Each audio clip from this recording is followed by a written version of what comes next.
Stream media जो अब मेरे नजदीक में एक मैनेजमेंट मीडिया है, उसका अगर आप जाकर देखो 5-6 लोगों को लेकर खड़ा होकर जब मत दे कर रहा है, उसके अलावा 5 लोगों के अलावा कोई नहीं है। तूफान आया तो आपने देखा कोई एक चैनल की वो पागल ठरकी जो औरत थी वो लाल छतरी लेके ऐसे कर रही थी, है ना। और वो जो हादसा दिखाया था फ्लोरिडा का तूफान दिखा के वो दिखा रहे थे कि भारत में से तूफान आ रहा है। तो ये मीडिया तो है वो बाकी जो मैं कहती हूँ ये एक मुजरे वाला मीडिया है जो आपको तरह तरह के पैक लाकर और पैकेज दिखाकर आपको हंसाता और आपको बेवकूफ़ बनाता। मुझे ऐसा लगता है कि मोदी मीडिया से आप कभी जो एक हैवी अमाउंट की जगह छोटा मोटा जो 2-2 रुपये वाला वो आपका फिक्स हो चुका है, क्योंकि डंका उसको कहते हैं कि जहाँ पर वाहवाही हो। और देखिए अगर आपके बगल वो डंका बज रहा है तो शायद वो डंका बज रहा हो कहीं ना कहीं, फिर आप लोग भी, मुझे ऐसा लगता है कि गोदी मीडिया से आप कभी जो एक हैवी अमाउंट की जगह छोटा मोटा जो 2-2 रुपये वाला वो आपका फिक्स हो चुका है, क्योंकि डंका उसको कहते हैं कि जहाँ पर वाहवाही हो। और Elon Musk, who are you, कौन है एलन मस्क? क्या एलन मस्क का मोदी जी ने यहाँ पर आधार कार्ड बनवा दिया? क्या एलन मस्क अगर तारीफ करेंगे तो भारत की जो सरकार है वो चुनेंगे? और एलन मस्क का तो कोई पता ही नहीं, उनको तो पता ही नहीं कि भारत में हो क्या रहा है। एलन मस्क शायद इसलिए तारीफ करेंगे क्योंकि भारत एक अच्छा व्यापार एलन मस्क को देता है, तो तारीफ करेंगे। यहाँ पर दूसरी सरकार होती है उसकी भी करते।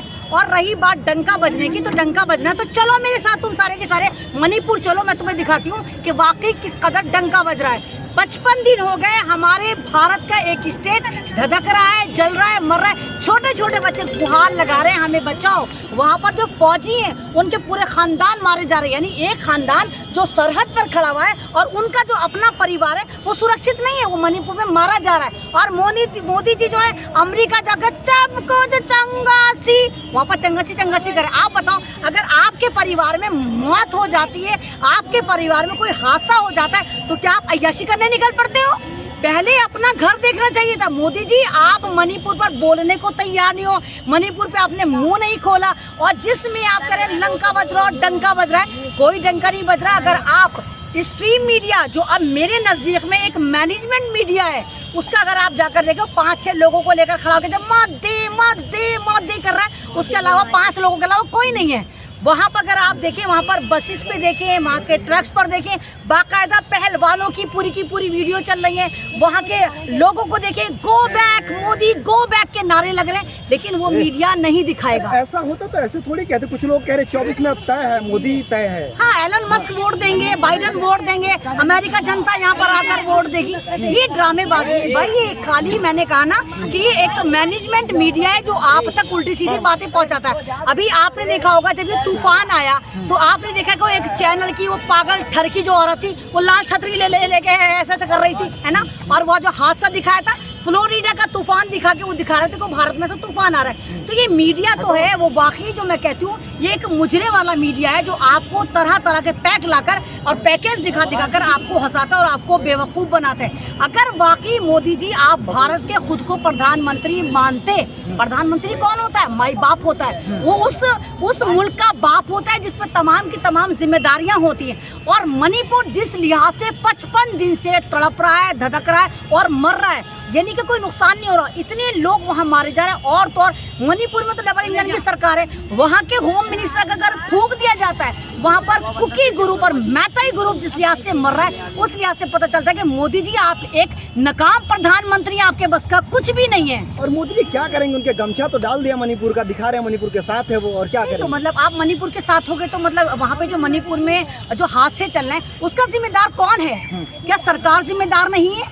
हम किसका गिरेबान पकड़ेंगे? या अभी नेहरू को जाकर पकड़ लें हम, या नेहरू को जाकर माथा पीटे के नेहरू भी इस हादसे का जिम्मेदार है, या राहुल का गिरेबान पकड़े के राहुल जिम्मेदार है, या अपोजिशन का गिरेबान पकड़े क्या अपोजिशन जिम्मेदार है? मणिपुर में हादसे का जिम्मेदार कौन है? और अगर आपसे कंट्रोल नहीं हो रहा, जब किससे कंट्रोल नहीं होता तो वो फेलियर कहलाता है। जब इंसान फेलियर होता है तो माफ़ी मांगता है और कहता है कि हम जिम्मेदार नहीं है और हम यहाँ पर एक तरह का राष्ट्रपति शासन लागू करते हैं, और वो सरकार से इस्तीफा दे देता है। तो आप तो ये भी नहीं कर रहे। मैं कह रही हूँ कि एक पहले ऐसे प्रधानमंत्री है जहाँ पर आप ये देखिए देश जल रहा है, हजारों लोग मर चुके, लोग सड़कों पर हैं, खाने को नहीं है, उनको नहीं पता कि कब उनका घर का चिराग बुझ जाए। और मोदी जी अमेरिका चले गए वहाँ मोदी करवाने। प्रेस कॉन्फ्रेंस आज देंगे प्रधानमंत्री मोदी, आप लोग बहुत ये कह रहे थे ना। क्यों मजाक कर रहे हैं? जोक ऑफ द मिलेनियन होगा ये कि मोदी जी अगर प्रेस कॉन्फ्रेंस करेंगे। सन 2014 के बाद आप एक भी दिखा दो जब हमारे भारत के पूज्य प्रधानमंत्री ने कोई प्रेस कॉन्फ्रेंस करी, हाँ मन की बात करिए, 100 एपिसोड के आ चुके, ढंग की बात हमारे प्रधानमंत्री ने अभी तक एक भी नहीं करी। तो प्रेस कॉन्फ्रेंस और मोदी जी, अरे आप लोग अगर सही जाके स्टडी करें, मैं कहती हूँ आप लोग भी व्हाट्सएप ज्ञानी मत बने। अमेरिका में आज देंगे, अमेरिका स्टडी करें, जाकर न्यूज़पेपर देखें, अमेरिका की मैगजीन पढ़िए, अमेरिका के न्यूज़पेपर देखिए, वहाँ पर साफ लिखा जा रहा है कि मोदी के बारे में सवाल भी नहीं लिखा जा रहा, वहाँ लिखा जा रहा है कि भारत जल रहा है, किसान मर रहा है, महिला पहलवान परेशान, यहाँ पर मुसलमान परेशान, मुसलमानों का जेनोसाइड हो रहा है, दलितों के ऊपर जुल्म हो रहा है। तो मोदी जी तो एक धर्म की जो अफीम है वो तमाम लोगों को चटा रहे हैं, लेकिन मोदी जी पूरे फंसे। मोदी जी को लगा था कि अगर वहाँ पर राहुल गांधी गए तो मैं भी जाऊँगा। अरे राहुल गांधी देश के प्रधानमंत्री नहीं थे, मोदी जी क्यों नहीं समझ आती बात? हर बात में जिद हिरस करते हो। आपसे तो पूछेगा अमेरिका, जब अमेरिका में तमाम चीज़ें दिखाई जा रही थी, जब शाहीन बाग चला था तो अमेरिका शाहीन बाग दिखा रहा था, जब किसान मूवमेंट चला था तो अमेरिका किसान मूवमेंट दिखा रहा था। और हमारे लिए इससे बड़ी शर्म की बात हो ही नहीं सकती कि अमेरिका में 76 सांसद जो है उन्होंने एक एप्लीकेशन लिख कर दिया और उन्होंने कहा है मोदी जी से बाइडन पूछें कि हिंदुस्तान में चल क्या रहा है, वहाँ पर इंसानों के जो हुकूक हैं उनकी पामाली करी जा रही है, लोगों को परेशान करा जा रहा है। और 2 मेंबर ऑफ पार्लियामेंट तो वॉकआउट कर गए, उन्होंने कहा कि हमें मोदी को सुनना ही नहीं है और गो बैक मोदी के हर तरफ वहाँ पर नारे। वहाँ भी आंदोलन जीवी पहुँच गए हैं क्या? कौन से आंदोलन जीवी पहुँचे हैं? नहीं है, विरोध जो हो रहा है, go back Modi, go back छवि खराब की जा रही है, विश्व में डंका बज रहा है, आप लोगों को क्या दिक्कत है इससे? आप लोग तो यहीं पर हो तो आप जीवी कहाँ पहुँचे? आप ही लोग तो हो जो सारा के सारा मैनेजमेंट करते हो। अगर आप भारत में हो तो फिर वहाँ पर 2-2 रुपये वाले पहुँचोगे। भाई आप ही तो मोदी जी को दिखाते हो, मोदी पावर, मोदी का डंका। जब आप हिंदुस्तान में हो तो यानी कि दूसरे लोगों को ले जाकर इम्प्लांट करा गया। मात्र 6 या 7 लोग हैं जिनको दिखाया जाए तो कहते हैं मोदी जिंदाबाद, मोदी जिंदाबाद। इस तरह नहीं होता, पहले मैं अपना घर देखूंगी, बाद में जाके दूसरे मुल्कों में डंका और लंका लगाऊंगी। मोदी जी की लोकप्रियता बढ़ती जा रही है, कह रहे हैं 2024 में फिर से तय है, मोदी जी आ रहे हैं, कोई नहीं रोक सकता। नहीं तो वो तो कहेंगे, जब आप एक बात बताइए, जो चीज़ मेरे अंडर में है मैं उसको क्यों गाती फिरूंगी मोदी मोदी मोदी? मुझे पता मैं आऊँगी, यानी कहीं ना कहीं दाल में कुछ काला, बल्कि पूरी दाल ही काली है। इनको लग रहा है कि सन 2024 इनके हाथ से जा रहा है, इसीलिए आप ये देखिए कभी मस्जिद पे अटैक कर रहे हैं, कभी मंदिर पे अटैक कर रहे हैं, हम नया शोशा लेकर आए कि हम अब वो ड्रेस कोड लेकर आएंगे, हम ये करेंगे। तो ये ड्रामेबाजी ये दिखाती है कि आप धर्म की अफीम चटवा रहे हैं और आप ये चाहते हैं कि धर्म पे फिल्में बनाकर हिंदुस्तान के लोगों को बेवकूफ़ बनाए। जैसे आपने देखा अभी एक फिल्म बनी है आदि पुरुष, आप लोगों ने भी देखी होगी, वो किस कदर हिंदू धर्म की तौहीन करी गई है। उस फिल्म को देखें कि इतने रिकॉर्ड तोड़े कि हिंदू धर्म का किस कदर अपमान करा, पूरी दुनिया में हिंदू धर्म को बदनाम करा है, जहाँ पर भगवान जो है एक दूसरे को गालियाँ दे रहे हैं कि कपड़ा तेरा तो तेल तेरा तो जलेगी भी तेरे बाप की, मतलब इस तरह डायलॉग। तो ये तो लोग ऐसे ही सोच रहे हैं कि फिल्में बना के हम भगवान की तौहीन करते हैं, ये खुद भगवान बन गए। अगर आपको याद हो जब मोदी जी ने इसकी बाबरी मस्जिद जिसको ध्वस्त करने के बाद इन्होंने राम मंदिर का शिलान्यास करा था, इसमें मोदी जी का जो कद है वो 13 फुट का और राम जी का कद 1.5 फुट का दिखाया था। राम जी को हाथ पकड़ के लेके जाते, चलो भाई अपने घर चलो।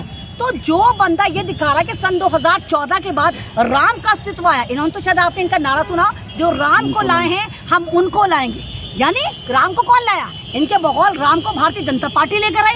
यानी अब ये दिखाना चाहते हैं कि भगवान राम बीजेपी की कोख से पैदा हुए हैं। तो ये चीज़ें हिंदू धर्म के लोगों को समझनी चाहिए। भाई भारत में इस्लाम खतरे में नहीं है, ना मुसलमान किसी धारे में थे, ना मुसलमानों को आपने कुछ समझा है। आप मुसलमानों को मारते, मुसलमान सब्र कर लेते, लेकिन जहाँ तक मुझे लगता है यहाँ पर हिंदू धर्म खतरे में। हिंदू धर्म के बारे में जो फिल्में बनाई जा रही हैं उल्टा सीधा दिखाया जा रहा है, तो कहीं ना कहीं हिंदू धर्म खतरे में। और 300 करोड़ कमा चुकी है ये फिल्म, अगर अच्छी नहीं होती तो लोग कैसे देख रहे? अरे भैया तुम्हें 300 करोड़ नजर आ रहा है, मैंने कहा ना रहोगे तो व्हाट्सएप ज्ञानी के ज्ञानी। तुम्हें नजर नहीं आ रहा कि हिंदुस्तान के इतिहास की सबसे महंगी फिल्म बनी थी ये, और मात्र 300 करोड़ कमा के अटक गई। तो ये कमाई नहीं, अभी तो उसने अपनी लागत भी नहीं निकाली। अभी आप देखिए कल सीसी पे एक शो चल रहा था, 10 लोग निकल कर आए, 10, यानी पिक्चर हॉल में 10 नहीं निकला। इनको पता था ये फिल्म फ्लॉप हो रही, इसीलिए मोदी जी इसका प्रमोशन कर रहे थे, योगी जी प्रमोशन कर रहे थे, कट्टर जी प्रमोशन कर रहे थे, सभी कहते हाँ राम जी का अस्तित्व है। और क्या ड्रामा करा था, एक सीट हनुमान जी की छोड़ी जाए पिक्चर हॉल में, अरे पूरा हॉल खाली है, पूरा हॉल खाली पड़ा हुआ है, आराम से तुम जाके लौट लो। तो ये धर्म के साथ जो राजनीति